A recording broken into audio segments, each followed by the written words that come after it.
Well, the DA continues to fight the perception it is a party for white people and a white man could be a shoo-in as leader. Let's talk about women representation and diversity under leadership structures. Asanda Ngoasheng, where she's, of course, a political analyst. Asanda, thank you for being with us, as always. I don't know if you heard the federal chairperson, Helen Zille, tell us earlier that the DA is the most diverse party of them all. Why is there this gap between what the DA thinks of itself and what many people think of the DA? She, by the way, blames the media. So tell me if you think I'm being unfair.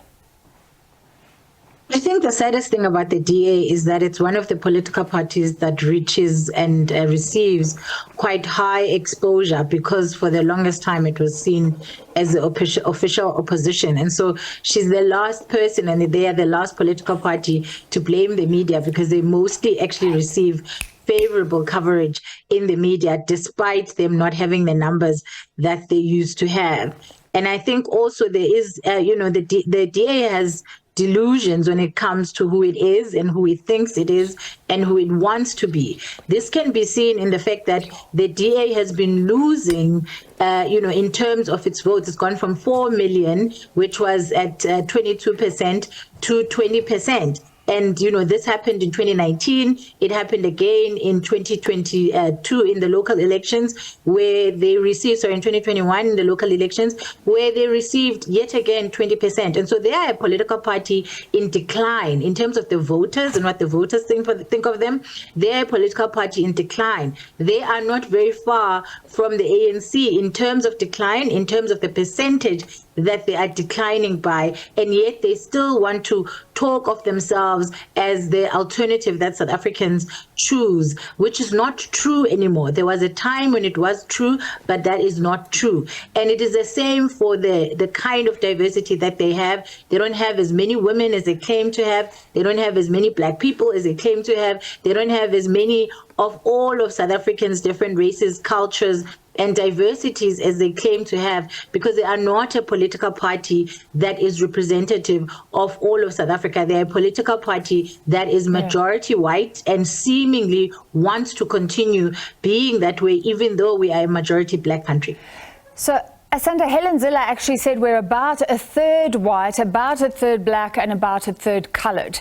Iman then asked her where Indians fit, and she said, well, we don't like tagging people with race.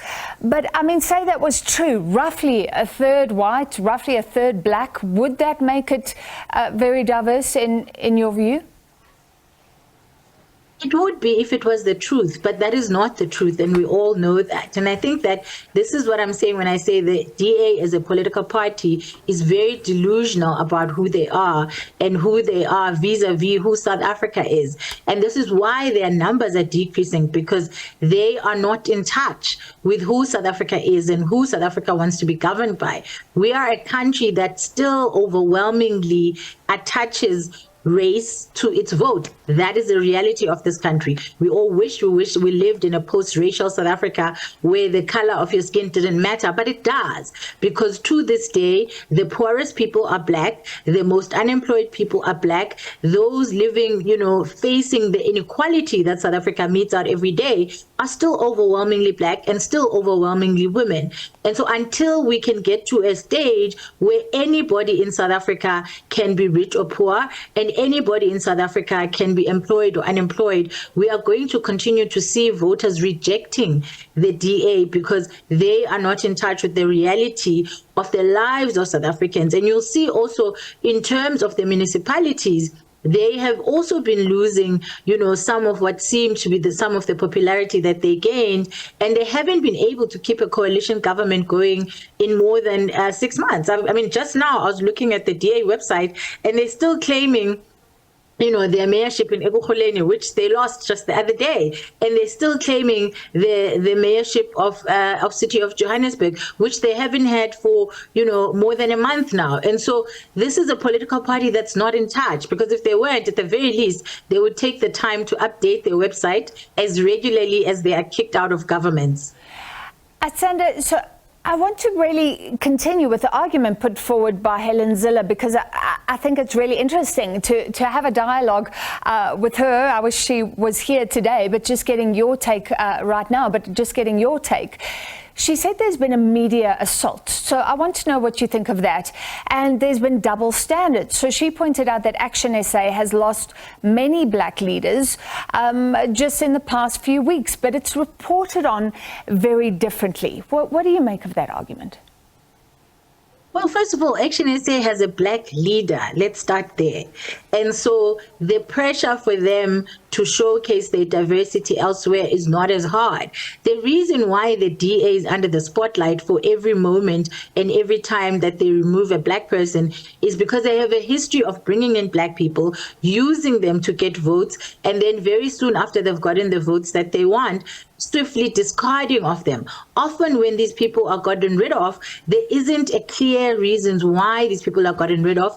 And the main reason that many of the people that leave the DA give is that they simply can no longer stand the racism within the party, the ways in which Helen Zille is seen to be a dictator within the party and not allowing a difference and a diversity of views. And unfortunately, if you are going to have black people in your party, you are going to definitely need to be a political party that can engage diverse views, that can engage different ways of thinking. But that's not what the DA wants. The DA wants people who are going to support its very clear narrative of wanting to ensure that white privilege continues to be entrenched in South Africa and that white interests are taken care of. And everybody else that is of color just simply gets used as voting fodder, and as soon as they are not seen to be useful anymore, they're gotten rid of. We're going to see in the upcoming election that we're talking about now, Mpho is not likely to make it because she is black. They're going to continue keeping Steenhuisen, who has done nothing. If you look at the numbers have decreased since Steenhuisen has been in power, but he still talks like he has done something for the DA. I can't name a single thing that Steenhuisen has done for the political party since he has been voted, besides being a white man. Yeah. That's his biggest and his best qualification. Since Mmusi Maimane, I mean, there seemed to be a softening for a while with him saying that they may look at supporting BEE, and then, of course, he left the party. And there seems to have been a swing back to we are a meritocracy. Color doesn't matter. We are non-racial. So are you saying in sum that the symbolic strength, and it wouldn't only be a symbol, obviously you want a strong leader, but the symbolic strength of a black leader is being vastly underestimated by the DA? Yes, definitely. You cannot be in a country that is 80% plus black and think that you can be a successful party and even win national elections in this here country while you having a political party that does not represent, at least in on the face of it, the majority of the people. And I think one of the biggest problems with the DA is that they don't only not have black representation at leadership level, i.e. the leader, they also have the most out of touch political policies and principles. Hence, I'm saying, if you're talking about being non-racist in 2023, post Fees Must Fall, post Black Lives Matter, then it just shows how out of touch you are. We cannot continue to talk about, meritocracy when we know institutionalized racism exists and has an impact on black people in this day every day. When we know that inequality affects the overwhelming black majority of South Africa, because South Africa is a country built on race-based principles that were there to ensure the black man never gets anywhere. And so you can't now come and say we are a meritocracy, we believe everyone has equal opportunity, when you know that up until 1994, black people's ability to get into university was legislated against and was almost impossible. And then you're going to come and say, we are a meritocracy, when you know that the history of South Africa has not provided equal opportunity for all. You have to think about the past and you have to engage with the past. Otherwise, you're going to be doomed into the doldrums of history, and they are going to go the way of the National Party and the new National Party if they continue along this strand. I see they are very much in competition with the Freedom Front, which is a minority party that appeals to people who are conservative or people who want or hanker back to, the segregation and the discrimination of Black people that happened during apartheid. And they are going to pay the cost of being anti-Black. And we're seeing it in the votes. We saw it in the national election in 2019. We're seeing it again at the last local election. And we're going to see it again in 2024. Okay. They think that 2024 is going to be the death knell for the ANC, but it is also going to be the death knell for the DA, which has been decreasing in numbers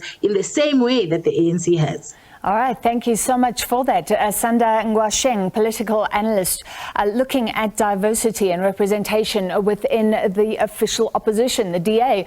Well, the DA Federal Council chairperson Helen Zille says she believes that it's possible for the party to be the biggest political grouping after next year's general election. She has, however, conceded that she's been in politics long enough to know that one party's decline in membership is not an automatic gain for the DA. Zille has been speaking at the end of the first day of the Democratic Alliance's Federal Congress, where she's running unopposed to retain her position. Voting for the new party leaders takes place tomorrow.